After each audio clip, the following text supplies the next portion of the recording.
Omanka channel. Esoteric, exotic anthropologist. Yes, I am a guru. There's only one guru in my religion, and it's me. There's also only one disciple in my religion, and it's me. Be your own guru and leave me the heck alone. That's my motto. Thank you very much. Welcome home. First, I want to tell the audience, I'm sorry, but I do not have the answer to the question of life after death, the possibilities. I only have a lot of questions. I also do not have any books to sell yet. So I do not have a dog in the race. Most people don't ask too many questions about, oh, by the way, yes, I have a French accent. I was born in Montreal. Yeah, this is, they say I'm Canadian on my passport. This is where I was born in this 3D apparently. But I don't remember being born. Was I born? Oh, I trust my mother. Should I? She's a Jehovah's Witnesses. My dad is a priest in the cult, a satanic cult. Anyways, that's for another podcast. Is it a podcast? No, it's a channel. What am I channeling? Entities? No, I do not trust the entities in other dimensions. You never know who you're dealing with on the other side. I'm only channeling my own DNA. Thank you very much. So, okay, people go along with, their parents' religions or the mainstream trend. Oh, I'm not a Christian anymore. I believe in reincarnation because I'm a yogi. All right, cool. Been there, done that. Or maybe they're simply afraid of asking the questions. They go on with their lives and then they die. They're not getting ready for the ultimate journey. That's kind of crazy. That's kind of crazy. That's kind of crazy. That's kind of crazy. So, reality is complex. Reality is complex. It could be a blend of all possibilities. All right, let's get serious. Let's stop playing with the effects and stuff. I'm just having a lot of fun. Let's remove the reverb. I'm not in a church. All right, thank you, Dad. Okay. So it could be a blend of all possibilities. I think we should keep an open mind and remain skeptical and rational. And we're not here to argue, but to have conversations, right? I personally stay away from anyone claiming to have the truth, capital T, the answer, yes. Like my dad, priest, or they call it the elders and the Jehovah's Witnesses satanic cult. I like journalist minds, esoteric anthropologists, like I said, like researchers. So background. What's my background? Ooh, not because I want to talk about me, because, oh yes, I want to talk about, it's all about me here. No, it's just to put you in perspective of where I'm coming from and the lens I'm using to observe reality from my point of view, through my experiences, stuff like that. So I was trained to become a priest, like my dad, of course. I read the Bible 6 times by the age of 18. That's crazy. I know the Bible more than most of your priests and rabbis and whatnot, And I don't want to brag about it because, anyway, the Bible could be another conversation in itself. We could talk about it for hours. Martial artist since 93. I started yoga in 2000. It's really 2000. Psychedelic shamanic stuff since 2012 and blah, blah, blah, blah, blah.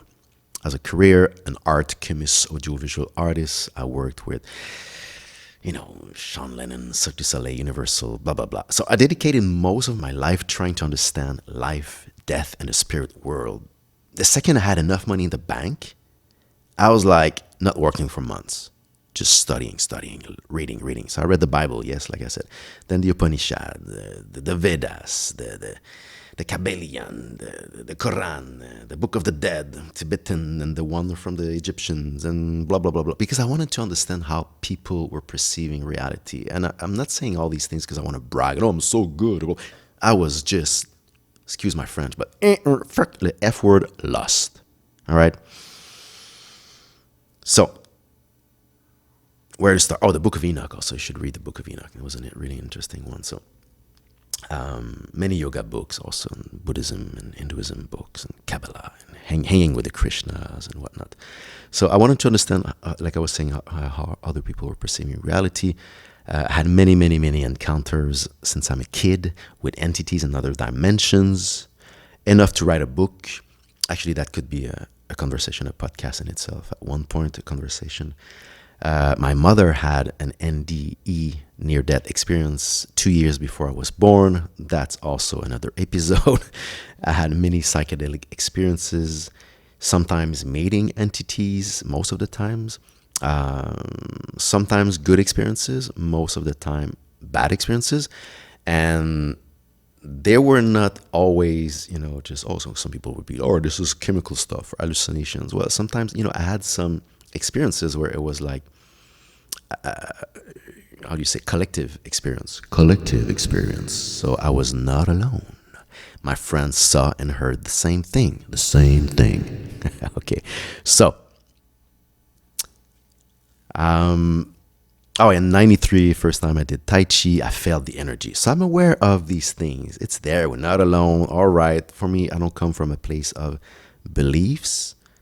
I rather come from a place of knowing, from experience. Yes, I read many books, I had many conversations, but I also had many experiences. And you know what? I never looked for the experiences. For example, when entities contacted me, I was not doing a seance or a session to invoke or summon anything. They just came for some reason, most probably because of my family lineage. That's another conversation. So I personally feel that I experience death also in many ways through different spiritual practices, moving between the light realm and the physical realm, moving between dimensions, but who really knows? What does religion mean again? Is it like religlia or something in Latin, meaning connecting? Relier in French, rely. Yoga means what? Union, yoke. Is it Y-O-K? Don't quote me on all of these. I'm not an expert in anything. Like I said, I'm a journalist. I'm an amateur. I'm only trying to connect the dots and connecting the essence of the souls with a divine spark. I like to do that. Okay, so there's many theories. Let's get serious here. Let's get serious. I narrowed like 10 possibilities here. Either evolution, so when you die, it's over. Void. Beep. Finish. Then the creation. All right, people that believe in creation is, all right, you become an angel if you're a good boy or good girl. Santa will be happy and give you beautiful gifts, right? Or you go to hell. So basically, they believe you become a spirit. All right, Buddhism, which believes in evolution, they believe in reincarnation. So you're looped back in something higher or lower, depending on what you've been doing or eating or thinking. Hinduism, same thing, but they believe in creation, right? And correct me if I'm wrong. I don't know. I'm not an expert in anything. Yes, I read many things, but I forgot most of it, to be honest. I don't have such a good memory. Apparently, some monks and shamans manage to detransfigurate or dematerialize when they die. And they predict when they're going to die, and their clothes fall on the ground and they just vanish. Some people say, oh, it's because they've been meditating for 5 years in a row, non-stop, only focusing on the frequency of love. And then, boom, they manage to vanish. All right. Well, good luck doing that in this in the system we live in, with all the economic stress and the fake news and whatnot. And all the entertainment, which means entering the mind. Mint in Latin means mind.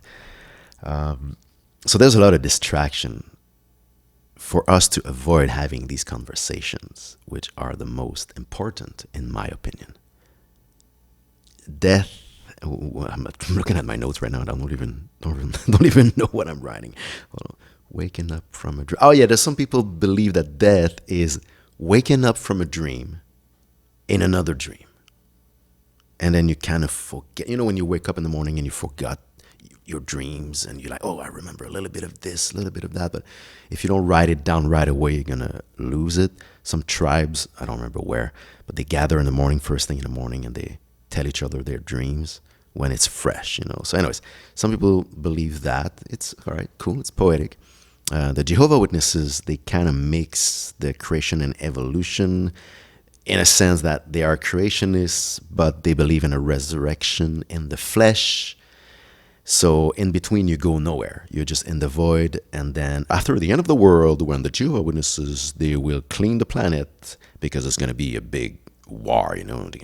God, Jehovah God will destroy everything and all the buildings and this and that. And then, all right, those survivors will be cleaning for a few 100 years or something. And some people will start resurrecting, all right, in the flesh, on earth, being a globe or flat, I don't care. They believe they're gonna resurrect in the flesh. Anyways, that could also be like an episode in itself. But talking about their beliefs, some believe we choose to come here, so they are either disincarnated souls or ascended masters or entities from planet XYZ or dimension YABD. I don't know. Yes, Kaya, this is my cat in the background. I'm recording something for the humans. I have 9 cats now. I run this. Oui, Kaya, hi. Other believe, what do they believe?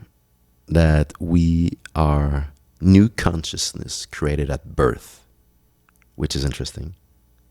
All right. And now there's new trends about uploading your consciousness either into a machine, you know, using AI, or into flesh avatar / clones. Some say it's already accessible to a few, you know, to the elite. Other claim it's going to be a reality in a few decades for those who can afford it. All right. So maybe there's more possibilities, but these are the one that I know about. First, well, I think we need to understand where we're coming from, which I don't, and where we are now in space and time, and what is space and what is time. I don't know, but some people claim to know. All right. So there's many theories and belief systems about the origin and about death. Let's not talk about the origin today. Maybe we can talk about it another time. Anyways, let's talk about death. Let's talk about death, baby. Let's talk about you and me. Let's talk about all the good things and the bad things that makes me. Let's talk about death. Where was I? Well, yes, Kaya, you have something to say? Where do you think you're going when you're gonna die? I hope I'm gonna be with you. I hope I'm gonna go see all my other cats also, and my brother, and my grandmother. Okay, so no one is getting ready for the ultimate journey, right? We prepare our suitcase to go on a trip for the weekend or for a few weeks in the tropics, but will we be recycled? You know, I don't know. There's stress, economy, division, race, wars, beliefs. Let's not get into that. Personally, like I said, I tend to avoid beliefs, but I'm more towards knowing from experience. So I don't know about death because I never died. Apparently, well, I don't remember. If I did, I don't know. And I have a theory about reincarnation, but bear with me. For example, there's something I don't want to forget. What is the ether? If you're a scientist, you're going to call God ether or source, right? If you're religious, you're going to call that thing God or great spirit. Or if you're in between, you're going to be more like, oh, it's universal mind or the one. But we agree that there's something bigger than us. Being conscious or not, that's another conversation. So in my research, in my actual conclusions, because what I believe today, I might not believe tomorrow. All right. I like to keep an open mind. So far, the way I see this 3D, so I think it's important to talk about this first, because that thing, that ether, that NASA is trying to make us believe that it's a void, a vacuum, there's nothing, it's emptiness. Well, when you start studying quantum physics and all these things, they kind of tend to believe that, no, well, there's frequencies, there's something, there's a web of information, or some people call it the Akashic record, or I don't know, maybe I'm mixing everything up, but from that ether source, God, great spirit, universal mind, the one, whatever you want to call it, comes out, there's magnetism coming out of it, and from it comes electricity. If I remember correctly what I learned in astrotheology. Then there'll be gas, and then there'll be water, and then the illusion of solidity, the 3D, that density, which is simply compacting or densifying magnetism, electricity, gas, water to create matter. So we are in this 3D, but if you start breaking matter apart, well, we're made of what? Some people say 70, 80% water. And then what? Gas. Then we have electricity in our nervous system, and the heart, the implosion of the heart would be magnetism, right? You have Maria Magdalena, magnetism, and G, Zeus, Jupiter, Zeus, Christ, crystal, corona. Anyways, that could be another conversation, but he's basically representing electricity. He's the son of God, and Maria Magdalena would be the magnetism. So anyways, that's another conversation, why they removed Maria Magdalena and portrayed her as a whore. Maybe she was way more important in the story of Jesus, which probably never existed, but that's also another conversation. Let's not get into that today. Again, I don't know. I don't know anything. I'm just really curious. So is death a lie? A conspiracy to keep us enslaved? Who knows? Maybe. Some people say yeah, some people say no. All right, cool. Where does the heartbeat comes from? There's no cardiologist in the world that can answer that question. That boom, boom, boom, boom, boom, boom, boom. Where is that coming from?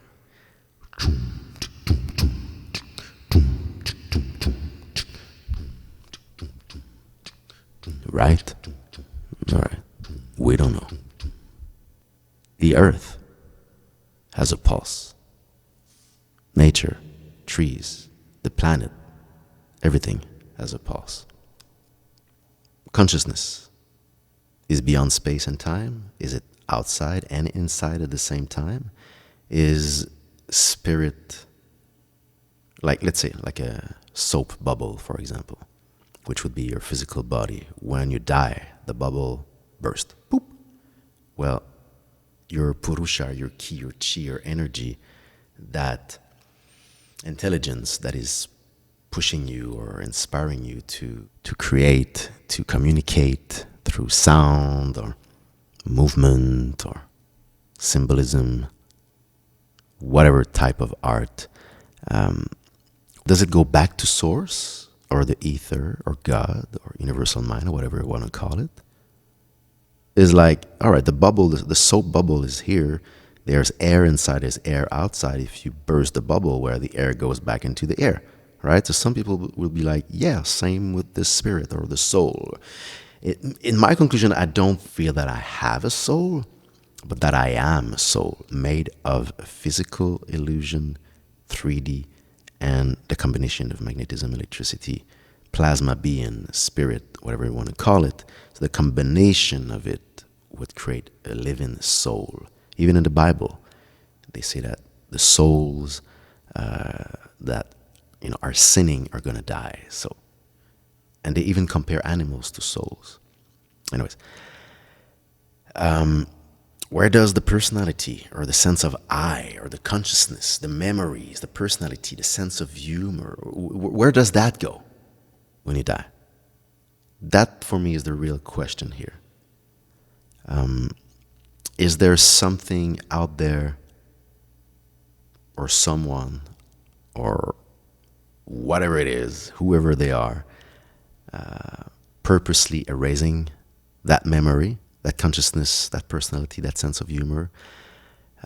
So I think the real question here is who am I? What's the I?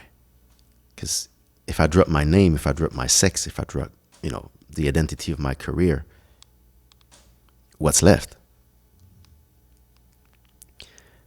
So how can death, near experiences, can teach us about the day that we die, the NDE? Well, so people that have this near-death experience and come back, some people, they claim that they met loved ones, religious figures, animals. Some even met Mickey Mouse, apparently. Why not? NDEs, I heard that they can be up to 9 minutes, up to 30 minutes. all right? And they come back and they remember stuff. Most are meeting entities, dead relatives, dead domestic animals, like I said, religious figures, and they're apparently seducing them to go towards the light, all right? In other realms, also, you can meet entities from other dimensions on DMT or mushrooms or ayahuasca. I met entities. That could also be conversations we could have later. But I never personally had an out-of-body experience. My mom did. My mom floated above her hospital bed after having the car accident 2 years before I was born. And she was hearing and seeing everything. So how is it possible if the heart and the brain, if they're dead, I was doing like a session not a session to invoke entities. When I say session, because I do therapy stuff with sound and Thai yoga and guided meditation and aphrodisiac elixirs made of kratom and kava, sometimes microdosing. I used to do psilocybin also journeys, but not anymore for various reasons. So a friend of mine, there was no elixir involved, only sound and some physical manipulation, and she had an out-of-body experience. She was actually floating, and she told me what was in the corner, the opposite of the room. She entered from the right, for example, and then that thing was a completely opposite. The only way that she could have seen that thing was if she was literally floating, or if she went there walking, but she didn't. She came from the right in the door, came on the mat, had the session, never went. Anyway. So it is possible. I talk from experience, well, not personal experience, but there was kind of close experiences, my mom and that friend that came. All right, so let's talk about reincarnation. Is it another psyop? I don't know. Some people say it's true. Some people say it's not true. Apparently, there's only a few ascended masters that will attain nirvana or samadhi, right? So why not all of us? Why are they making us accept that we do not have a chance? So, hear me out. When people are claiming to tap into their past lives, and it's authentic, it's so vivid, it was more real than this life, than me being awake right now telling you my story. All right, cool. Take a pause. Reflect on this just for a second. And again, I'm not claiming anything. I don't say that I'm right or wrong. It's just a theory that I came up with. If water has a memory, and we're made of 70 to 80% water, where was that water yesterday, 100 years ago, 1,000 years ago, 1,000,000 years ago, 1,000,000,000 years ago? Where did it go day after day? Through which animals or plants, or where was it? Maybe it was in that tomato, or in that dolphin, or that man, or that woman, or that tree. It went through a lot, right? So if water has a memory, and now that drop of water is in you, maybe there's a way, like a computer, to tap and open the software and tap into the file and read the file and put it up on your screen, which is in your brain or your mind, and you have this epiphany of, that was me. Well, was it you? Or were you that drop of water in that being at that time? I don't know. I'm just asking a question. Michael Tellinger, that scientist that I really, really respect in South Africa. If you don't know this guy, Michael Tellinger, Google him. Came with a conclusion that temples are templates, and there's many photographs from the sky where you see the temples from above, and they literally side by side with another picture of a microchip, and it's like copy paste. It's crazy. So they would have been, or they were basically templates, like energy devices.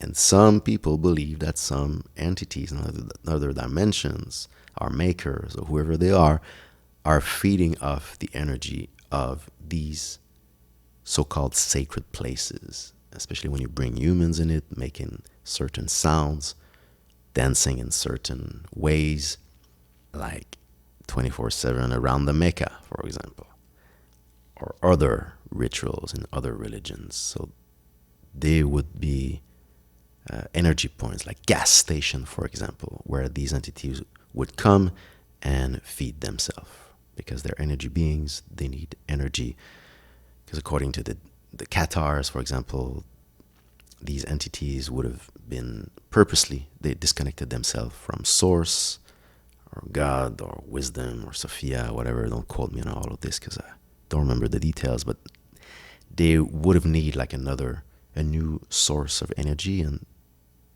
the Cathars believes that these entities created the material world to feed off the energy that we generate and we create. Is it true? Is it not true? I don't know.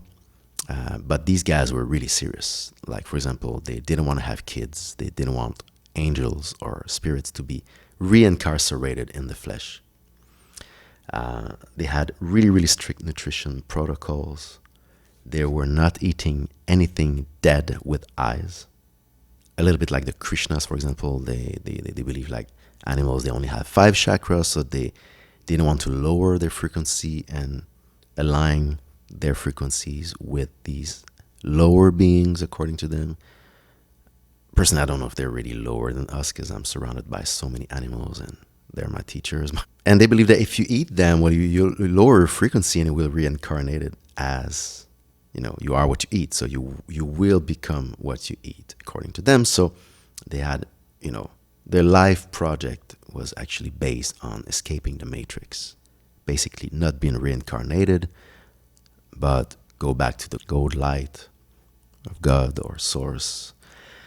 Because they believe that the demiurge, that's how they call the God or the gods that created us.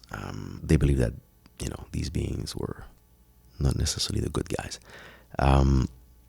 Some people think that we are more powerful than them. Therefore, that's why they're strategizing to keep us reincarnated in a death loop. Some people believe that the flood was to destroy us, and also they brought down our life expectancy from 1,000 years to 120 years.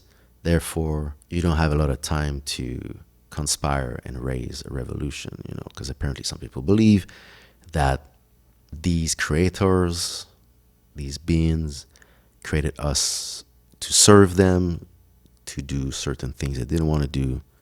Is it true? Is it not true? I don't know. I'm just telling you stories that people are telling. Also in the Tower of Babel, when the entities are like, look, these humans, they for sure they're going to succeed this plan, because Nimrod, the first king, the Two Babylons, you need to read this book, The Two Babylons by Alexander Hislop. Such a good book that when it got released, I think it was more than 100 years ago, the church, the Vatican, banned it. And then it got re-edited, I think it was in 1960 something. Anyways, beautiful, amazing book. So they talk a lot about the parallel of the first Babylon, and they compare Christianity based. It would be the new Babylon. But anyways, so they talk about Nimrod being the first king after the flood, and had, if you don't know the story quickly, was building a tower to go back in the heavens. So he was basically defying the gods, and that was his plan. And he threw an arrow, kind of a middle finger to the gods. I'm coming for you, mother freakers, So the gods saw that and was like, whoa, we need to do something because we don't want them to succeed. So according to that story, being true or not, I don't know, I was not there, but they came down and they divided their languages. So the constructors and the brick makers, the architects couldn't communicate anymore. So the plan was aborted, and then people gathered among whoever was understanding their languages, and then they're spread out.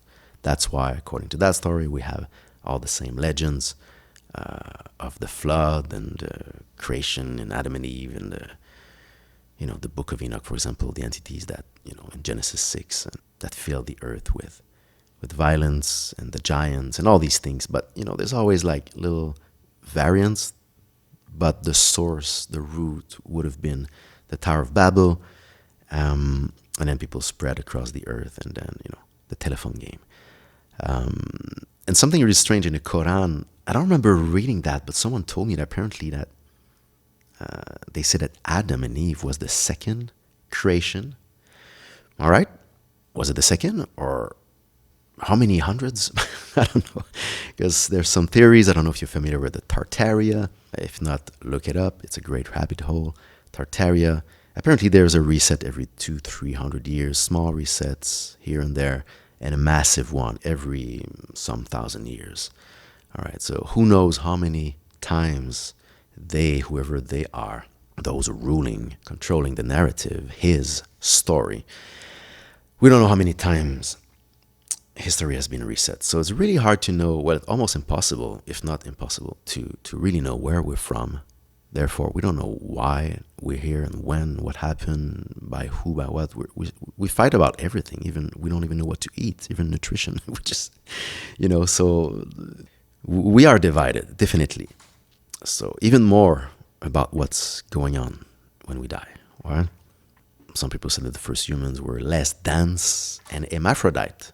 So the goal would be to collectively transcend this realm and escape the matrix to higher dimensions? Would that be the goal?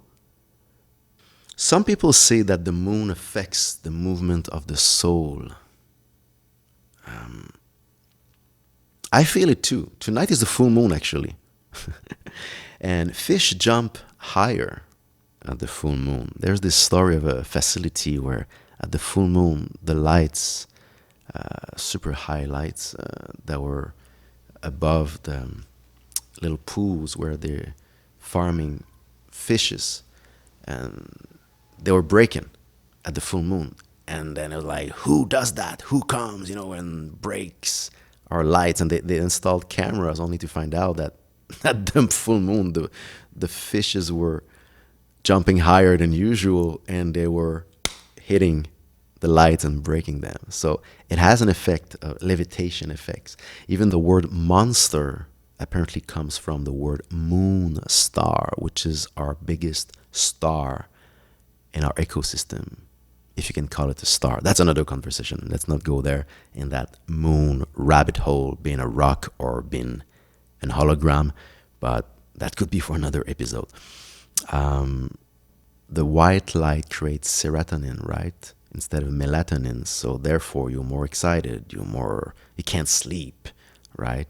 We're more inclined to ejaculate, which actually would be the best time to ejaculate. That also could be another episode about ejaculation and having an ecstasy instead of an orgasm, right?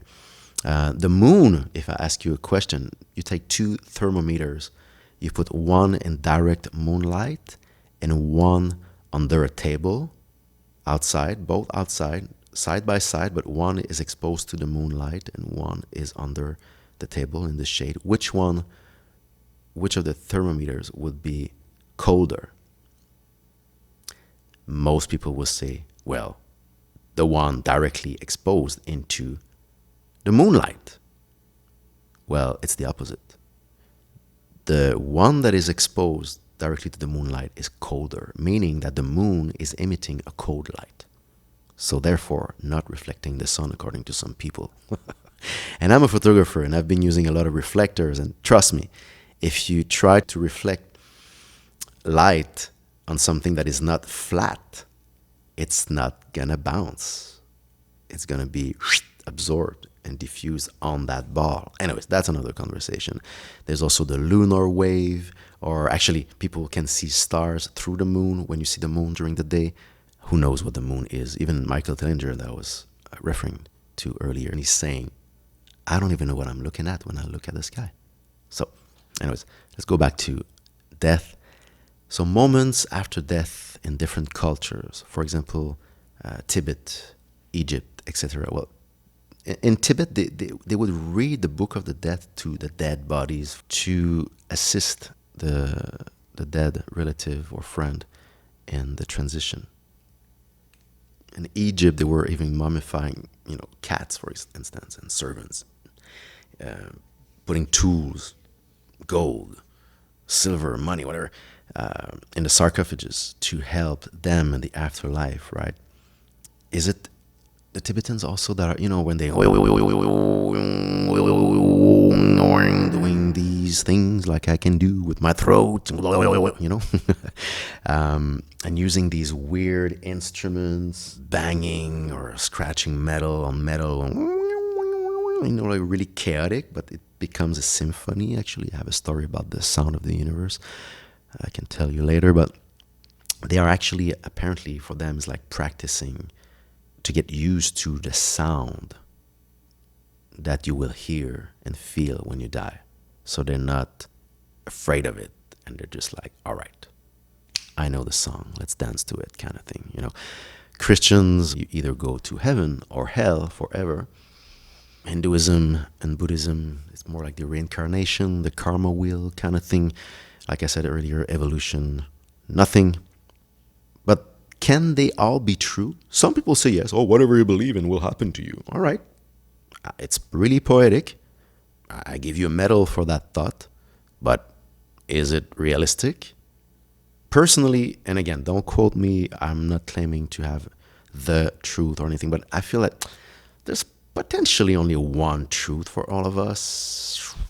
But maybe I'm being too rational and not artistic enough, you know. Some people say this is a holographic world, an illusion like a video game, but I also call kind of BS on that for the simple reason of bacteria's putrefaction and smell, for example, when you die. If I'm creating a video game, a simulation, illusion, and my character is dying, why would I make such efforts in creating the bacteria and the decomposition and the smell, for example? For example. All right. Is there a proper way to die? What do you think? Well, I think that yes, but first you need a proper way to live.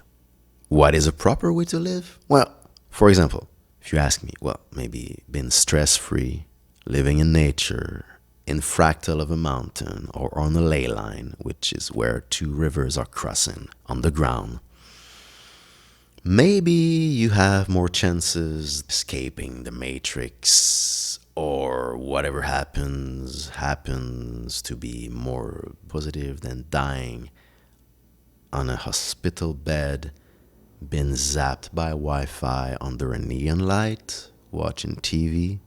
I don't know, just saying. But that's the ideal, all right? Oh yeah, I want to be in nature. Yes, surrounded by kids and flowers and people playing the harp. And all right, cool. But you can also get hit by a truck, bam, and be gone in a split second. So always be ready. Always be ready. Am I always ready? I've been practicing all these meditation stuff, and as long as I can remember, and we tend to forget because we are in this vicious circus of this 3D ecosystem with the rat race. And so meditation, I would say, would be the key to practice. Sound would be another one. Sound meditation would be another one. Yes, I'm preaching for my choir here because that's what I do. But there's a reason why I do this. This is my spiritual practice. This is my way of practicing dying. Like the Tibetans are doing with their throat singing and, you know, scratching the gongs and whatnot. So if I get hit by a truck, go back to the breath or what's left of it and try to remain still. Don't freak out. If you float on top of your body, or whatever it is, you see the light, you see dead relatives or religious figures or Mickey Mouse. Whoever, whatever happens or appears to you, don't freak out. Go back to the breath, even if you don't breathe anymore because you're an entity. Or maybe there's nothing also. Maybe this is all bullshit and it's just over, like evolution. Pew! Finitos bananos.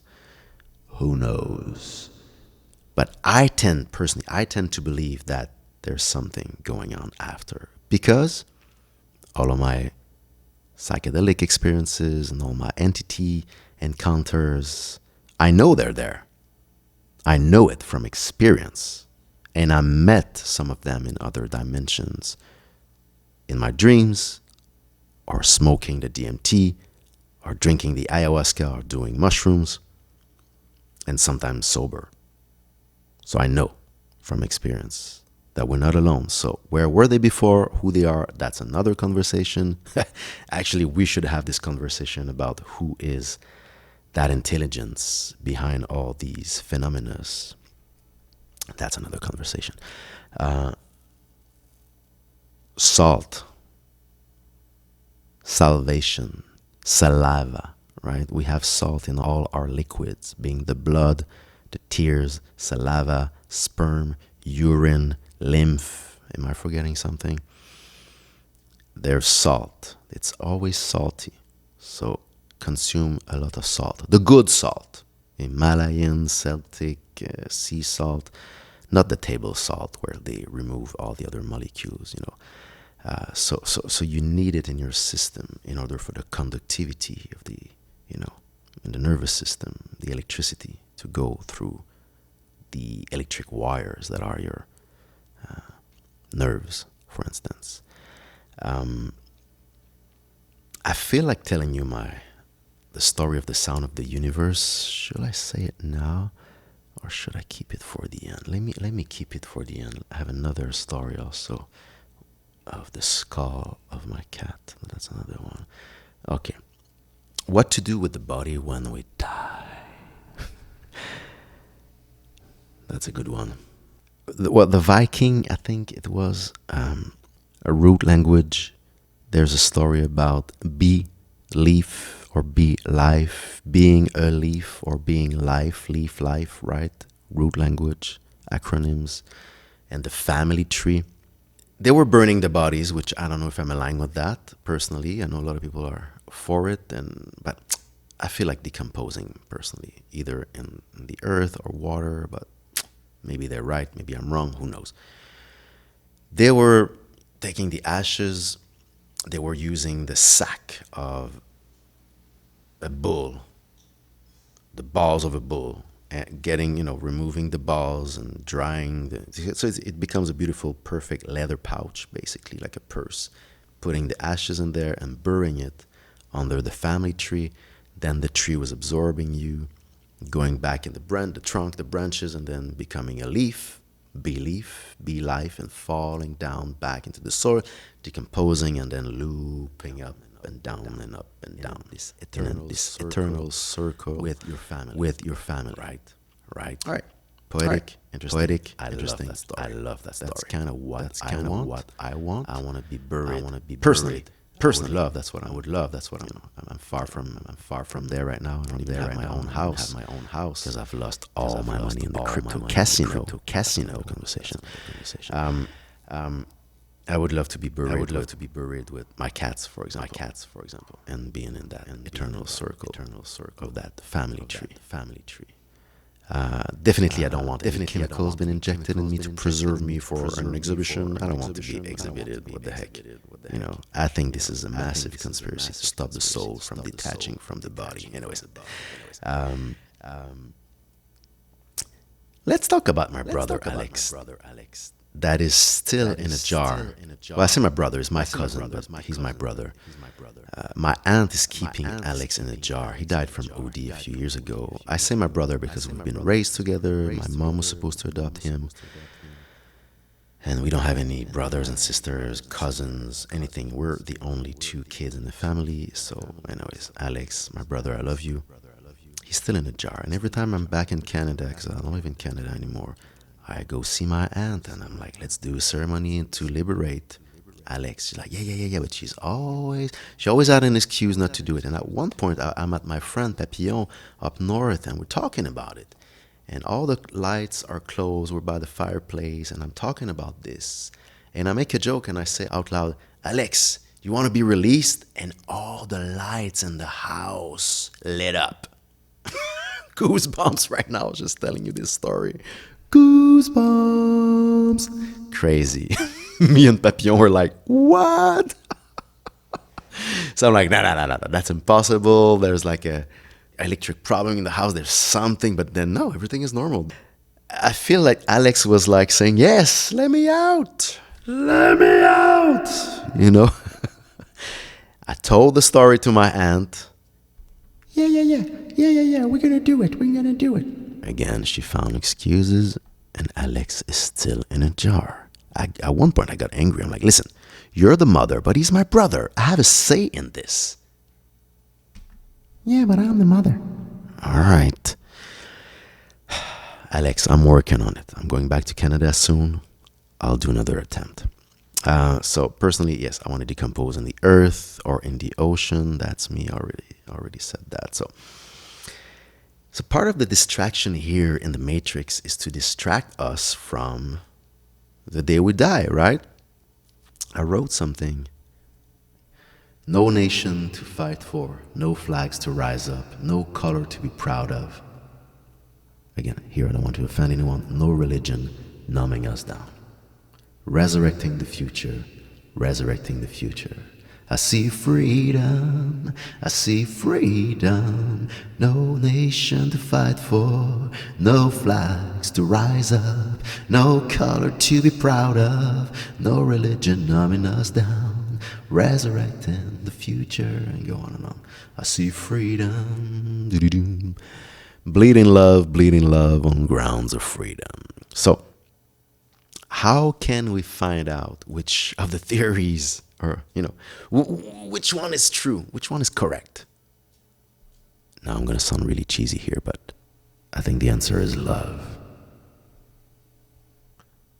There's too many entities out there that are tricksters, blurring, hiding their origins, our origin. I think the ultimate question we will only find out when we die, unfortunately. We can speculate, we can write books, we can have conversations. I think it's good entertainment. I believe that, yes, there is something going on after, but I can be wrong. I don't know. Let me tell you in conclusion. Okay, let's start with the sound of the universe experience, and then I will tell you my cat skull experience, and then we're going to wrap it up. So 3 years ago-ish, I'm in Mexico in another house, and there's this cute girl that is taking care of my friend's house when he's gone traveling, this architect, and his house is on the same property as mine, and we share the same pool. And she's there for a few days, and at one point, we just said hello a few times, and, I'm going to swim, and she invites me in to smoke some hashish. And I don't smoke, I don't drink. So I'm like, you know what, half a puff. But me, one puff and I'm puff. Anyways, I go there. She's interesting. She's a traveler. No shoes. I don't know, 29, 30, 31, I don't know. Doesn't have a cell phone, doesn't own a computer. So she's grounded, literally, barefoot, traveling. I don't know how she makes her money or whatever. We didn't talk about these things. But she's grounded. She's super cool, super calm. We're talking for 5-10 minutes. I don't remember about what.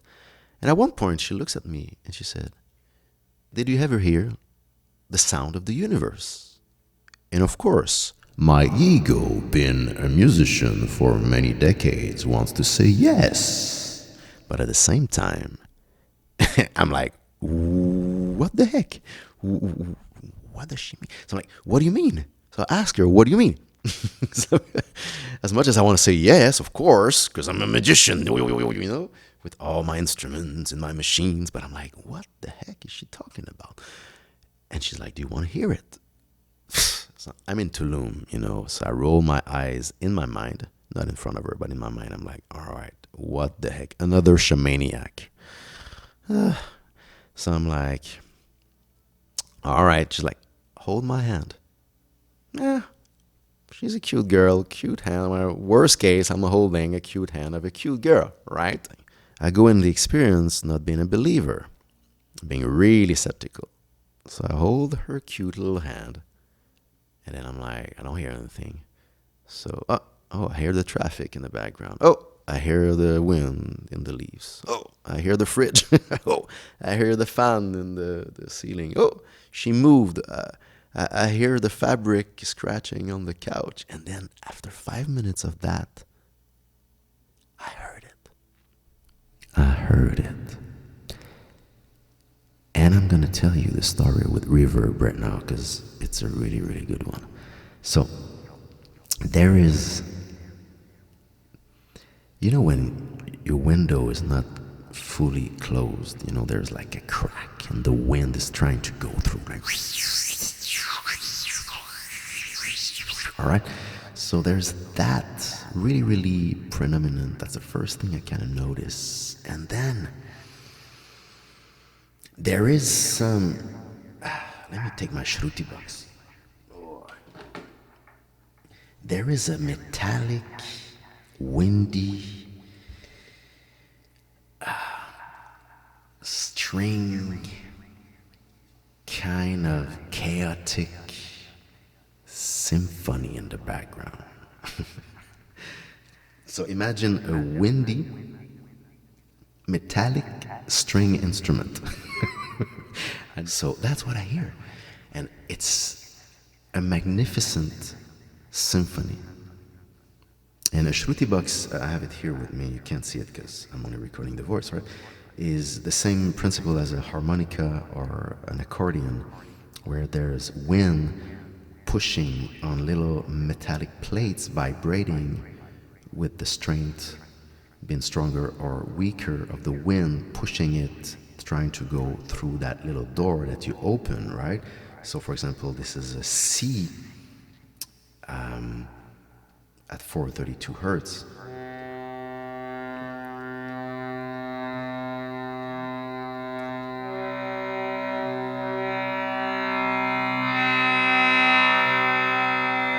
Right?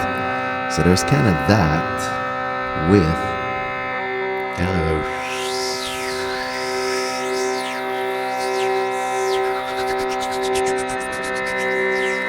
but there is melodies in the back, and I'm not gonna try to imitate. I mean, this is a poor imitation. Don't quote me on this, all right? This is a crappy imitation.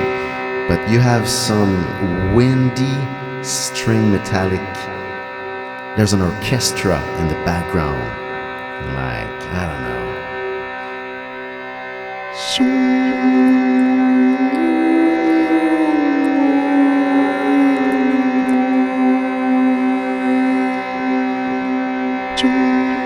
Alright, so I just made a loop. But again, this is a poor imitation, but you have that kind of stuff going on, and it's in the corner of the room above me and her, and I'm like, what the heck is that? Is it the sound that the monks are trying to reproduce? Is it the sound of the universe? Is it the sound that I'm gonna hear when I die? Is it what I'm preparing my life for? Is it what we should practice every day? I don't know. It was crazy.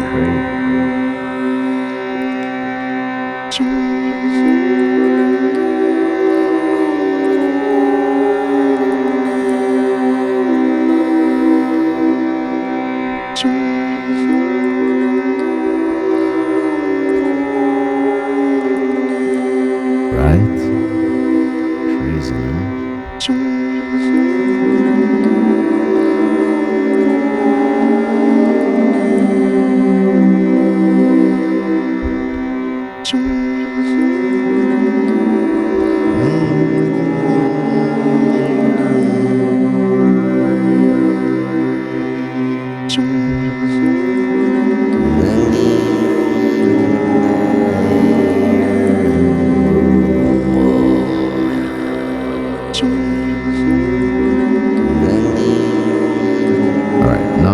To reproduce it with my voice, but there was a vocal element, of course, to it, but it was not organic.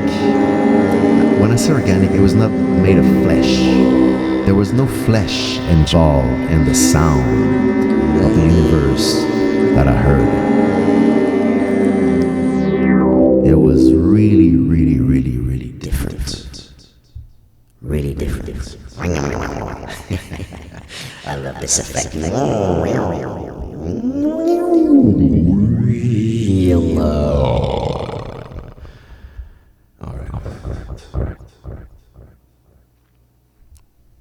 So I heard something like that, but way better. And again, was she really connected to ether? Or was it an entity or a collective of entity just fucking with us and projecting that symphony in our brains? Last story, let me tell you my cat skull experience. Her name was Sheba, like the Queen of Sheba. And she was an Himalayan cat. Amazing, beautiful cat, blue eyes, flat nose. But she died, of course, after a while. They die young, so do we. And I buried her on the mountain in Montreal. Planted a tree. And then every time I was going back to Montreal, it still is whenever I go back there, this one of the first thing I do is I go see her. And I meditate and I sing, I write, contemplate. And that time I was, let's say, 20 feet away after I've done my little ritual, because she had a song that she liked and I'm singing this song 10 times, going around and na. So it's really fun. I brought a few people there, really rare. It's really a secret spot. And I make them do their little ritual with me when we go, and it's a fun journey. But that time I'm alone, of course, like most of the times. And I'm sitting, resting from that little ritual, and I'm going in a deep meditation, which I haven't been in a deep meditation for a while at that point.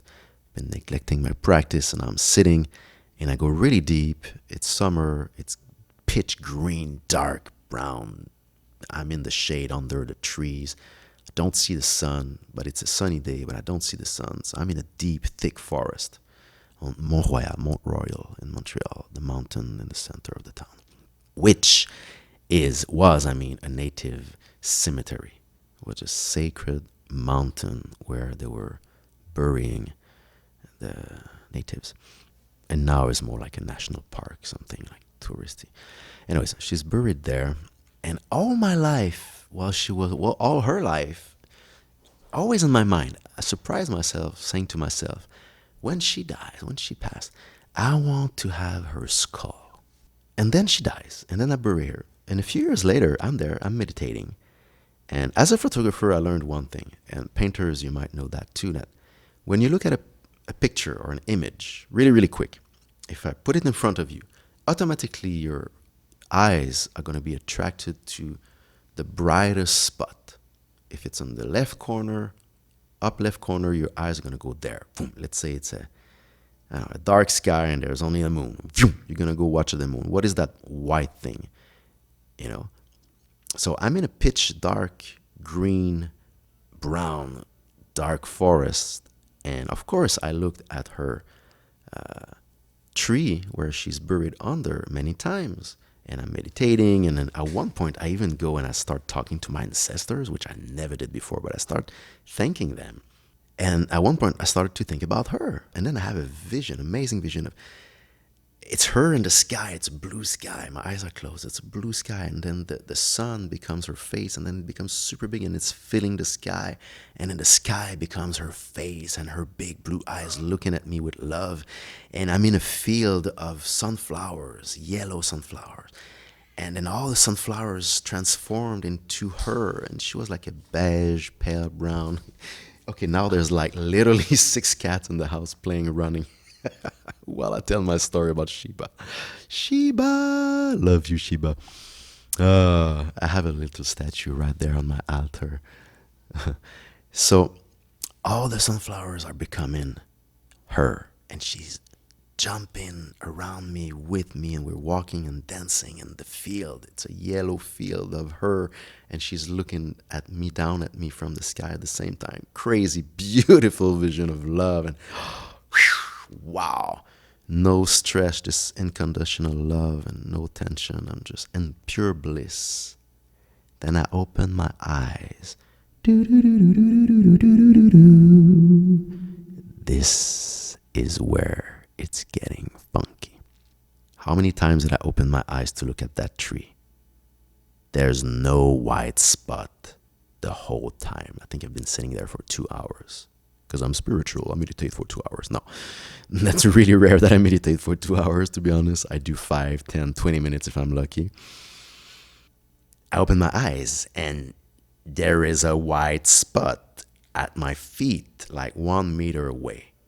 I need to bend to reach it, but there's literally something there in front of me, white. So of course, because I open my eyes looking in straight direction of where the tree is.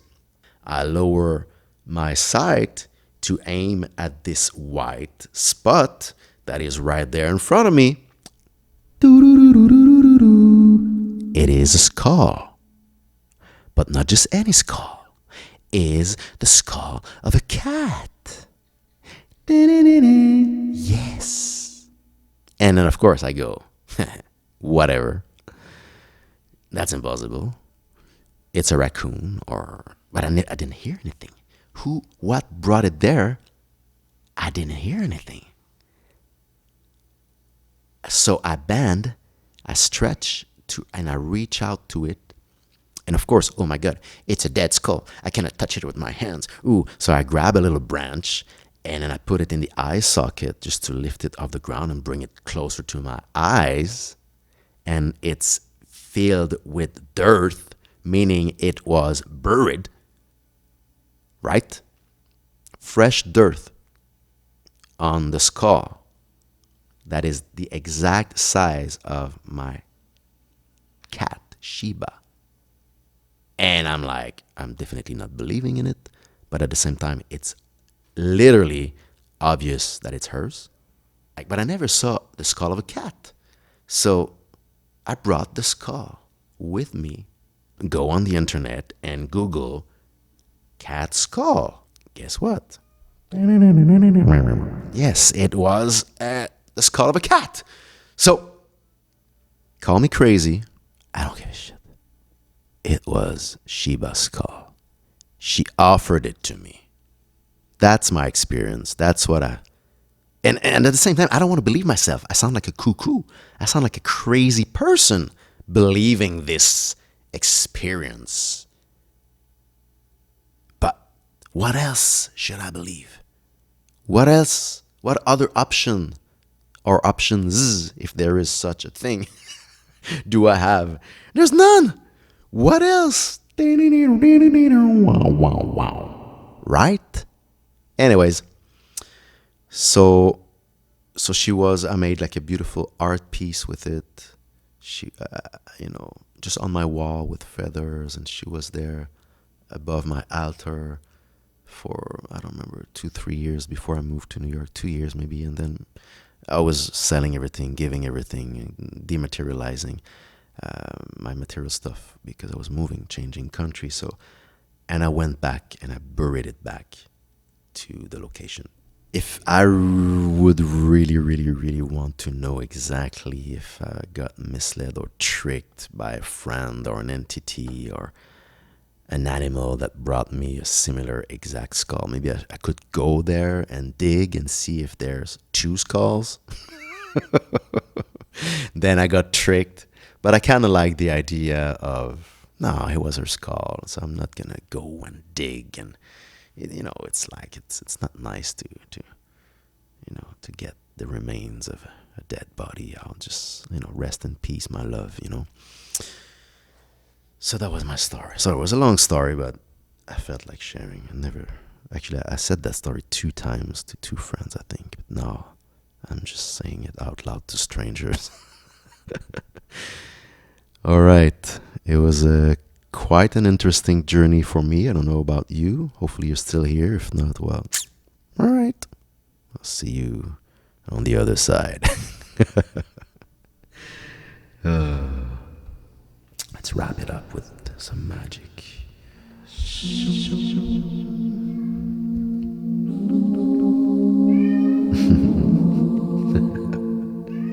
Guys, I'm recording.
That was fun. Love you. Love you.